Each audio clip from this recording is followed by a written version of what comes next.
দেলোয়ার হোসেন সাঈদীর জীবনী। পুরো নাম দেলোয়ার হোসেন সাঈদী। জন্ম 1 ফেব্রুয়ারি 1940। জন্মস্থান পিরোজপুর, বাংলাদেশ। মৃত্যু 14 আগস্ট 2023।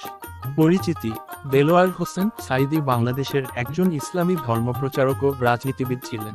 তিনি বাংলাদেশ জামায়াতে ইসলামী দলের শীর্ষস্থানীয় নেতা ছিলেন। তার ইসলামী বক্তৃতার জন্য তিনি ব্যাপক পরিচিতি অর্জন করেন। বাংলাদেশের বিভিন্ন স্থানে তিনি ইসলামী মাহফিল করতেন এবং বিভিন্ন ইসলামী বিষয়ে আলোচনা করতেন। রাজনৈতিক জীবন: তিনি জামায়াতে ইসলামী দলের গুরুত্বপূর্ণ নেতা ছিলেন।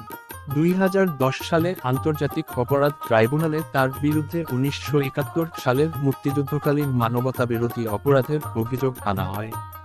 পরে 2013 সালে তাকে মৃত্যুদণ্ড দেওয়া হয়েছিল, কিন্তু আপিলে তা যাবজ্জীবন কারাদণ্ডে রূপান্তরিত হয়।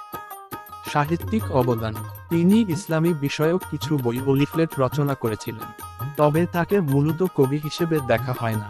তার সাহিত্যকর্ম ধর্মীয় বক্তৃতা ও ব্যাখ্যার মধ্যে সীমাবদ্ধ ছিল।